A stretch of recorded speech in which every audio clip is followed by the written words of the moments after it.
नमस्कार दोस्तों, मेरा नाम है उत्कर्ष मिश्रा और आज हम लोग एक टॉपिक करने जा रहे हैं जिस टॉपिक का नाम है निर्धनों के स्वयं सहायता समूह। ये जो टॉपिक है ये बहुत ही ज़्यादा इम्पॉर्टेंट टॉपिक है। इस टॉपिक से एग्ज़ाम में बहुत सारे क्वेश्चन बनते हैं। मेनली जो क्वेश्चन पूछा जाता है वो यही पूछा जाता है, स्वयं सहायता समूह के बारे में एक्सप्लेन करो, ये क्या चीज़ है, कैसे वर्क करता है, इसके फ़ायदे वगैरह। ठीक है। इस टॉपिक को हम अच्छे से समझने की कोशिश करेंगे।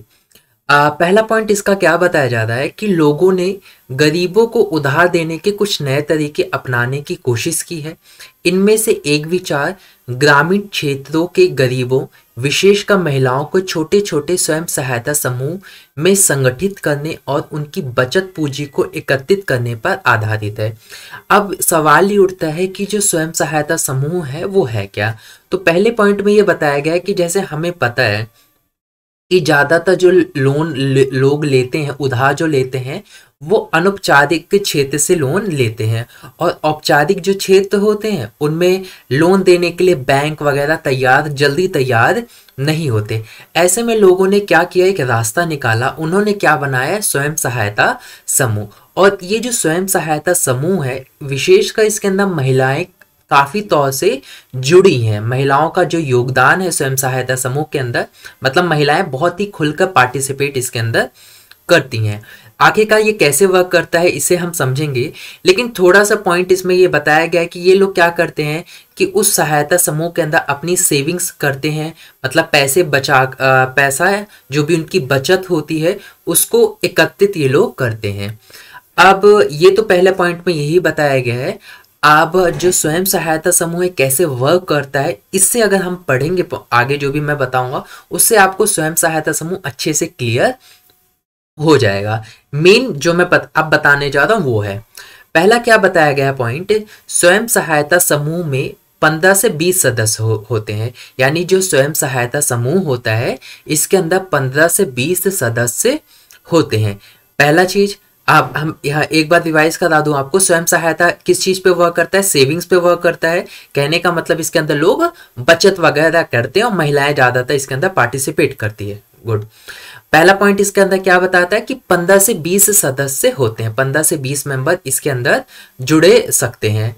दूसरा क्या होता, पॉइंट क्या बता रहा है, नियमित रूप से मिलते हैं और बचत करते हैं। प्रति व्यक्ति बचत 25 रुपए से लेकर 100 रुपए या अधिक हो सकती है। यानी स्वयं सहायता ग्रुप क्या करता है कि नियमित रूप से मिलते हैं। जैसे इन लोग जो भी ग्रुप के 15-20 मेंबर हैं, इन लोगों ने ये टाइमिंग बना लिया कि हम हर हफ्ते मिलेंगे या हर 15 दिन पर या हर महीने पे मिलेंगे, 15 दिन पर 20 दिन पे हम मिलेंगे। तो जब भी ये लोग मिलते हैं एक जगह डिसाइड कर लेते हैं कि हर 15 दिन पर इतने बजे, 10 बजे, 11 बजे हम लोग यहाँ पे इकट्ठा होंगे। तो जब वो दिन आता है तो उस टाइम पे ये लोग सारे इकट्ठा हो जाते हैं और जितने उस दौरान जितने भी ये लोग पैसा बचा के रख लेते हैं, जो भी सेव कर लेते हैं, उसको लाकर यहाँ पर ये लोग जमा करते हैं। अब एक छोटा सा चीज जो कि यहाँ पे नहीं दिया गया पर आपको समझने के लिए मैं बता देता हूँ, क्योंकि ये टॉपिक तो बहुत ही चीज़ों के बारे में है, लेकिन यहाँ पे थोड़ा सा मैं बता दूं। अब ये जो जैसे पैसा इकट्ठा हुआ है, ये आखिर का क्वेश्चन मन में उठेगा कि आखिरकार ये किसको दिया जाता है। तो इसके अंदर क्या होता है कि जो महिलाएं जुड़ी रहती हैं, तो जो ज़्यादा पढ़ी लिखी महिलाएं होती है, ये पैसा लोग उसी को ही ट्रस्ट करके उस पे देते हैं। ठीक है। अब वो क्या होती है कि जो महिला है वो उसके पास एक रजिस्टर होता है। उस रजिस्टर के अंदर वो नोट करती है कि इस महिला ने मुझे इतने रुपए जमा किए, इस महिला ने मुझे इतने रुपए दिए। ऐसे करके वो जब भी वो जितने भी लोगों से वो पैसा लेती है, वो हर एक चीज की एक डायरी मेंटेन करके रखती है और उसमें वो सारी चीजें मेंशन करती है कि इस पर्सन ने इतने मुझे पैसा इस वक्त दिया है। ठीक है। इसे इस हिसाब से मेंटेन किया इसे जाता है। ठीक है। वो जो पर्सन होता है जिसको पैसा सब लोग देते हैं, आखिरकार वो उन पैसों का क्या करता है, ये क्या करते हैं कि उन पैसों को बैंक अकाउंट में जमा करवा देते हैं। और जो ये पर्सन जितने भी लोग होते हैं 15 से 20 मेंबर, इनका बैंक अकाउंट में खाता होता है और इन 15 से 20 व्यक्ति जो भी जितने भी मेंबर्स होते हैं, इनका एक ग्रुप अकाउंट खुलवा दिया जाता है और फिर वो पैसे वहां पे जो महिला होती है जिसको ये लोग पैसा देते हैं, महिला उस ग्रुप अकाउंट में डाल देती है। इतना अब हो सकता है आप लोगों को क्लियर, क्योंकि बुक में इसके बारे में ये चीजें नहीं बताया गया, पर मुझे लगा कि बताना चाहिए तो मैंने आपको बता दिया। अगला पॉइंट क्या बताता है, अपनी जरूरतों को पूरा करने के लिए छोटे कर्ज समूह से ही कर ले सकते हैं। यानी अगर जैसे 15 से 20 मेंबर हैं, अब इसका बनाने का सबसे अच्छा फायदा ये होता है कि अगर इनको लोन चाहिए, जैसे छोटा मोटा लोन चाहिए, तो ये बाहर भटकते हैं, लोन उनको मिले ना मिले, किसी साहूकार से लोन ले लेते हैं। इससे अच्छा है कि ये ग्रुप के मेंबर हैं, यहाँ पर आए और यहीं से जो छोटा मोटा जो लोन यहीं से ये लोग उठा सकते हैं। इसका सबसे बड़ा फायदा ये होगा, समूह इस पर ब्याज लेता है, लेकिन ये साहूकार द्वारा दिए जाने वाले ब्याज से कम होता है। कि जो ग्रुप है, ब्याज तो अगर ग्रुप से लोगे आप लोन, आप मेंबर हो उसके, आप लोन ले सकते हो, हाँ, लेकिन लोन लेने के लिए आपको उसका मेंबर होना चाहिए। आप लोन ले लिए तो देगा, लेकिन उसके बदले वो ब्याज भी लेगा। अब जो ब्याज होगा वो बहुत ही रीजनेबल होगा, एक बहुत ही सही तरीका होगा लोन ब्याज देने का, मतलब ब्याज बहुत ही कम रेट पर आपको दिया जाएगा। अगर आप साहूकार से यही लोन लेने जाओगे, उधार पैसा लेने जाओगे, तो वो क्या होगा, जो ब्याज दरें होंगी उसकी बहुत ही ज्यादा ऊंची रहेंगी, जिसकी वजह से आपको प्रॉब्लम में फंस सकते हो, जैसे कर्ज जाल में फंसने का झंझट हो सकता है। तो यहां से लो, ज्यादा सही है। अभी क्या होता है कि 1 या 2 वर्षों के बाद अगर समूह नियमित रूप से बचत करता है, यानी 1-2 साल हो गया और ये लोग समय समय पर पैसा इकट्ठा कर करके बैंक अकाउंट में डाल रहे हैं, ठीक है, वो जो ग्रुप अकाउंट बनाए थे उसके अंदर समय समय पे ये लोग डाल रहे हैं, तो क्या हो जाता है, तो समूह बैंक से ऋण लेने के योग्य हो जाता है, ऋण समूह के नाम पर दिया जाता है। तो वो जो समूह होता है, जो उनका ग्रुप होता है, ये अगर बैंक से लोन भी लेना चाहे तो बैंक इन्हें लोन दे देता है।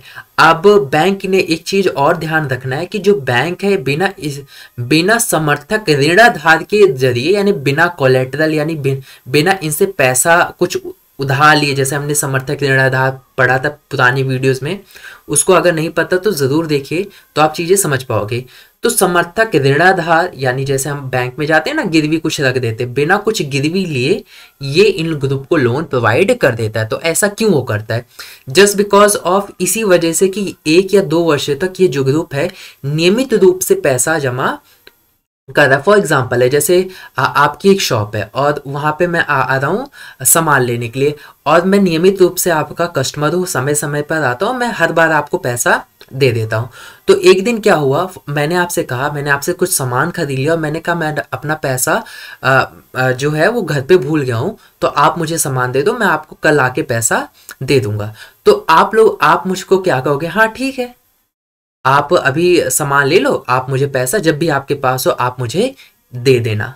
तो ये क्यों हो पाया है, इस वजह से क्योंकि मैं नियमित रूप से समय समय से आपसे सामान ले रहा हूं, इस पे एक ट्रस्ट हो चुका है कि बंदा पैसा दे देगा। तो सेम इसी तरीके से बैंक भी इस चीज पे ट्रस्ट कर लेता है कि ये लोग 1-2 साल हो गए हैं, ये समय समय पे पैसा सेव कर रहे हैं, बचा रहे हैं, तो ये लोग इतना मुझे पैसा लौटा देंगे, दिक्कत नहीं होगी, इसी आधार पे वो इनको लोन दे देता है। अब जो लोन देता है, जो ऋण देता है, उसका ग्रुप के नाम पे दिया जाता है, यानी सभी लोन कोई भी ले, सारा अगर मान लो उसका मेंबर, तो सारा लोन मैंने ही लिया, मान लेते मुझे ही सबसे ज्यादा जरूरत है, ज्यादातर लोन मैंने ही ले लिया, सब लोन मैंने ही ले लिया फॉर एग्जाम्पल, तो क्या होगा कि जिम्मेदारी लेकिन सबकी ही रहेगी, कि ग्रुप के नाम का है, ये नहीं कि मैंने ले लिया है तो बाकी लोग कहेंगे नहीं नहीं, बैंक वाला कहेगा तुम सारे जिम्मेदार हो, तुम सारे लोग मिलकर लोन भरो, ये अकेला तो भरेगा लेकिन तुम सारे भी भरो। तो समूह के नाम पर दिया जाता है।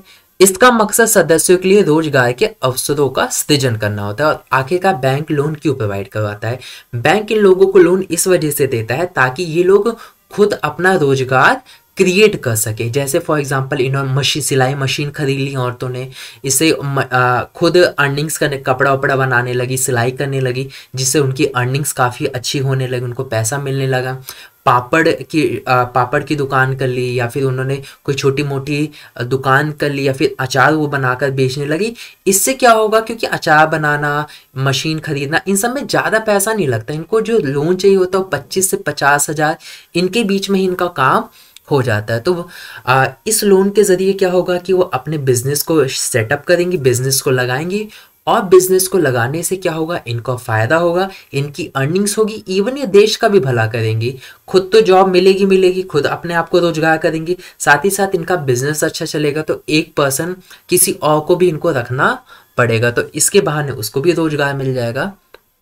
तो अगला पॉइंट क्या बताता है, बचत और अन्य गतिविधियों से संबंधित ज्यादातर महत्वपूर्ण निर्णय समूह के सदस्य स्वयं लेते हैं। यानी कि जो भी कुछ करना है, सारे जो ग्रुप जो भी डिसीजंस होगा, ग्रुप के मेंबर बातचीत करके डिसीजंस लेते हैं। समूह दिए जाने वाले ऋण, उसका लक्ष्य, उसकी रकम, ब्याज दर, वापस लौटाने आने की अवधि आदि के बारे में निर्णय करते हैं। यानी जो ग्रुप के जितने भी मेंबर्स होते हैं वो इसी चीज को डिस्कशन करते हैं कि आपको इतना पैसा दिया जाएगा, इस पे ब्याज दर इतना लेंगे, आपको हर महीने इतना रुपए देना पड़ेगा।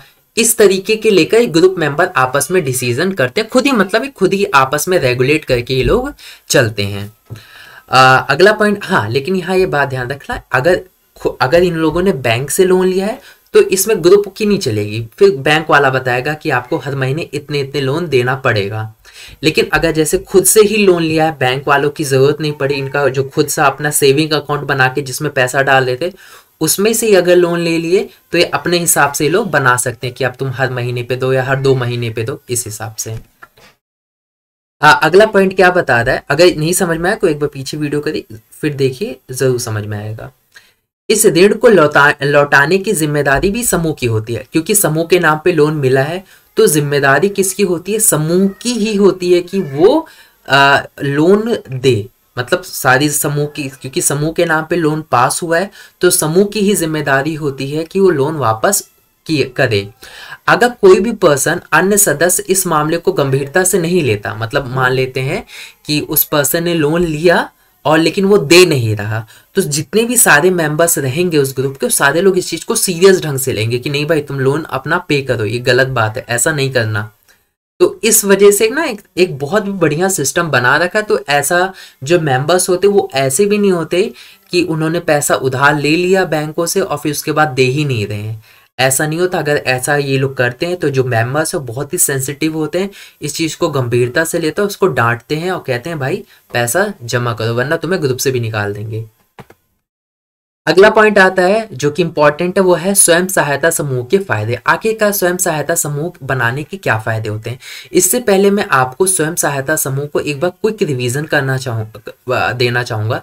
जैसे हमने ये पढ़ा कि स्वयं जो सहायता समूह, उसके अंदर 15 से 20 मेंबर हो सकते हैं, समय समय पे इनकी मीटिंग होती है, उस मीटिंग के अंदर जितने भी ये लोग पैसा सेव वो करते हैं, ये लोग पैसे को वहां पर जमा कर देते हैं। तीसरी चीज हमने ये पढ़ा कि ये लोग छोटा मोटा लोन खुद ही ग्रुप से ले सकते हैं।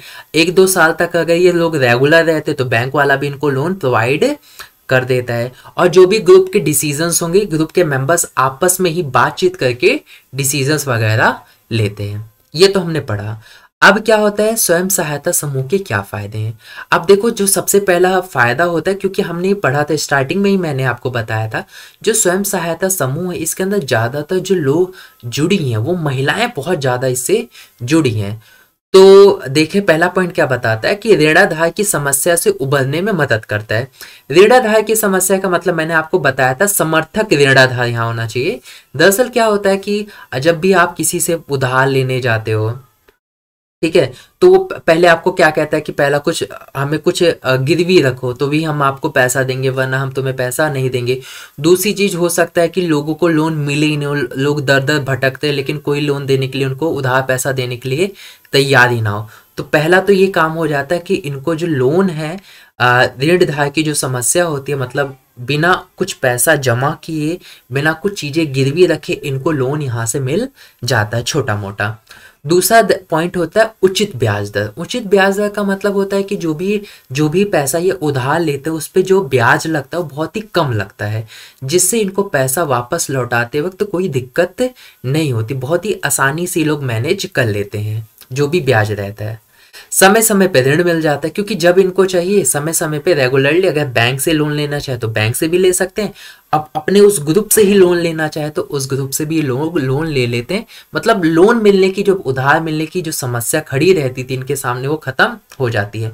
मैंने स्टार्टिंग में बताया कि महिलाएं ज़्यादा इसमें पार्टिसिपेट करती है, तो महिलाएं आर्थिक रूप से स्वावलंबी हो जाती हैं। स्वावलंबी में क्या बताया जा रहा है कि जो महिलाएं वो आर्थिक रूप से बहुत ही ज़्यादा मजबूत हो जाती है, क्योंकि पहले उनको अपने बेटों या पति पे डिपेंड रहना पड़ता है या किसी और पर्सन पे डिपेंड रहना पड़ता है जो उन्हें पैसा देता है। लेकिन इसकी वजह से क्या होगा कि उन लोगों को उन पे डिपेंड नहीं रहना पड़ेगा। अगर उनको पैसों की ज़रूरत है, वो स्वयं सहायता समूह की मेंबर है, तो यहाँ जाएंगी और जो भी उनको सिलाई मशीन के लिए पैसा चाहिए, जो भी जिस चीज़ के लिए भी छोटा मोटा जो भी अमाउंट चाहिए, वो यहाँ से उधार पैसा ले सकती हैं और अपना खुद के लिए रोजगार वो खड़ा कर सकती हैं। और अपना, जैसे कहते हैं ना, नाम, महिलाओं को प्रमोट ये ज़्यादा करता है ये वाला स्वयं सहायता समूह। नियमित बैठकों के जरिए लोगों का एक आम मंच मिल जाता है जहां पे वो तरह तरह के सामाजिक विषयों जैसे स्वास्थ्य, पोषण और घरेलू हिंसा इत्यादि पर आपस में चर्चा कर पाती हैं। अब क्या होता है, क्योंकि ये इनकी नियमित बैठकें होती है, अब खाली तो बैठेंगे ही नहीं, इनके पैसा जमा करवाए चल दिए। अब महिलाएं हैं, बात तो करेंगी। तो जब भी ये महिलाएं होती हैं, आज जब भी बातचीत करती है, तो बातचीत में जो भी इनकी डे टू डे लाइफ में चीज़ें चल रही होती है, बिजनेस से लेकर घर परिवार से रिलेटेड, ये सारी चीज़ें बातें ये लोग करती हैं। इससे क्या होता है कि महिलाओं के जब ये लोग आपस में एक दूसरे के थॉट्स शेयर करते हैं, तो कहीं ना इनके अंदर एक जो नॉलेज होती है वो बढ़ जाती है। फॉर एग्जांपल, जैसे एक किसी ने बिजनेस शुरू किया, एक महिला ने, तो आज तक किसी एक अब उसके अंदर जो दूसरी महिला उससे प्रेरित होंगी कि देखो, जब ये पर्सन कर सकती है, महिला कर सकती है, तो हम भी क्यों ना इससे सीखें और हम भी कुछ ना कुछ करें। तो एक तो ये फायदा हो जाता है। दूसरी चीज, अगर किसी महिला के ऊपर कोई अत्याचार हो रहा होता है तो बाकी जो महिलाएं वो उस चीज का सपोर्ट करती हैं कि तुम चिंता मत करो, तुम्हारे साथ हम हैं। और फिर स्वास्थ्य से लेकर, पोषण से लेकर बहुत सारी चीज़ों का यहाँ पे डिस्कशन होता है कि ये होना चाहिए, ये नहीं होना चाहिए, हम अपनी स्थिति को कैसे इम्प्रूव कर सकते हैं। तरह तरह की चीज़ों को डिस्कस किया जाता है। आप लोगों को अगर कोई लगता है स्वयं सहायता समूह के फायदे क्या हो सकते हैं, तो आप लोग मुझे कमेंट करके ज़रूर बताइए। और ज़रूर बताइए, कोशिश करिए आप लोग, मेरे को पूरा यकीन है कि आप लोग बता लोगे कि स्वयं सहायता समूह के और क्या फ़ायदे हो सकते हैं। अगर आप नहीं बता पा रहे हो तो कमेंट सेक्शन ज़रूर चेक कर लो, हो सकता है किसी बच्चे ने कमेंट किया हो। ठीक है, आपके नाम ये पॉइंट आप वो पॉइंट लिख भी दोगे। ठीक है, आप समझ जाओगे कि इट इज़ रीजनेबल और नॉट। और वीडियो कैसी लगी है कमेंट करके ज़रूर बताइएगा। मिलते हैं आप लोगों से नेक्स्ट वीडियो में, तब तक के लिए बाय बाय।